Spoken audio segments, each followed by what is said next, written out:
হয়, এই মুহূৰ্তত মই উপস্থিত আছো চাবুৱাৰ যি বালিজান ব্ৰহ্মপুত্ৰ নৈৰ কাষত, আৰু মই মোৰ কেমেৰা সহযোগ পোনে যি এক দৃশ্য দেখুৱাবলৈ অনুৰোধ জনাইছো। প্ৰায় কেইবাদিন ধৰি আচলতে এই যিটো অঞ্চল, এই বালিজানৰ পৰা বগৰীতলীয়া যিটো অঞ্চল, এই অঞ্চলটোত প্ৰায় বহু মিটাৰ যি মাটি, সেই মাটি খহনীয়াত ইতিমধ্যে জাহ গৈছে। ইতিমধ্যে আপোনালোকে দেখিছে কেনেকুৱা এটা পৰিস্থিতিৰ সৃষ্টি হৈছে। ভয়াৱহ ৰূপ ধাৰণ কৰিছে আচলতে যি ইয়াত যিসকল লোক, এই স্থানীয় লোকসকলে প্ৰতিবাদ সাব্যস্ত কৰা পৰিলক্ষিত হৈছে। মই ইয়াৰ যি সামগ্ৰিক পৰিৱেশ, সামগ্ৰিকবোৰ দেখুৱাবলৈ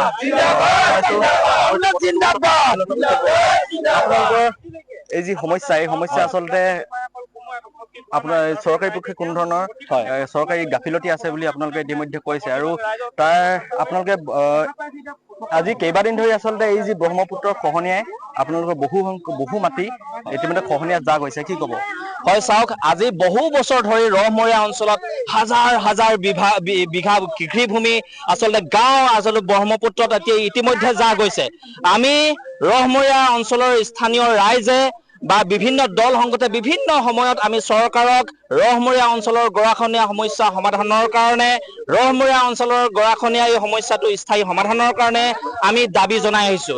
আজি বৰ্তমান সময়ত যি ধৰণে প্ৰযুক্তিৰ উন্নতি হৈছে, গৰাখহনীয়া সমস্যা সমাধানৰ কাৰণে যি ধৰণে বিভিন্ন ধৰণৰ অত্যাধুনিক প্ৰযুক্তি আহিছে, তৎসত্বেও কিন্তু বিভাগীয় কৰ্তৃপক্ষই হওক, চৰকাৰেই হওক, ৰহমৰীয়া অঞ্চলৰ এই গৰাখহনীয়া সমস্যা সমাধানৰ কাৰণে কোনো ধৰণে কিন্তু গুৰুত্ব আৰোপ কৰা পৰিলক্ষিত হোৱা নাই। কোনো ধৰণে ক্ষিপ্ৰতাৰে তেওঁলোকে ব্যৱস্থা গ্ৰহণ কৰা পৰিলক্ষিত হোৱা নাই।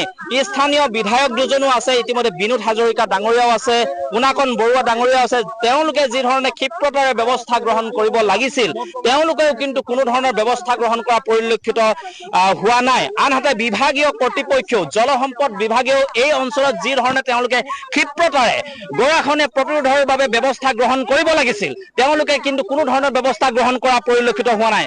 গতিকে আমি এই অঞ্চলৰ স্থানীয় ৰাইজে, এই অঞ্চলৰ দল সংগঠনে, ৰহমৰীয়া গৰাখহনীয়া প্ৰতিৰোধ সংগ্ৰাম মঞ্চ, সদৌ অসম মটক যুৱ ছাত্ৰ সন্মিলনে আমি স্পষ্ট কৰি দিব খুজিছো, অতি শীঘ্ৰে ৰহমৰীয়া অঞ্চলৰ এই যি গৰাখহনীয়া হৈ আছে, এই অঞ্চল গৰাখহনীয়া ৰোধ কৰাৰ বাবে যাতে আপোনালোকে ব্যৱস্থা গ্ৰহণ কৰক। অন্যথা আমি সদৌ অসম মটক যুৱ ছাত্ৰ সন্মিলন, ৰহমৰীয়া গৰাখহনীয়া প্ৰতিৰোধ সংগ্ৰাম মঞ্চ আৰু ৰহমৰীয়া অঞ্চলৰ স্থানীয় ৰাইজে আমি ব্যাপক প্ৰতিবাদী কাৰ্যসূচী আমি গ্ৰহণ কৰিবলৈ বাধ্য হ'ম, সেই কথা স্পষ্ট কৰি দিব খুজিছো। লগতে আমি জলসম্পদ মন্ত্ৰী ডাঙৰীয়াকো ৰহমৰীয়া অঞ্চলৰ এই যি গৰাখহনীয়া, এই গৰাখহনীয়া প্ৰতিৰোধৰ কাৰণে তেওঁ যাতে ক্ষিপ্ৰতাৰে ব্যৱস্থা গ্ৰহণ কৰে, সেয়া আমি ৰহমৰীয়া অঞ্চলৰ পৰা আমি দাবী জনাব খুজিছো। লগতে মুখ্যমন্ত্ৰী ডাঙৰীয়াকো আমাৰ যি ৰহমৰীয়াৰ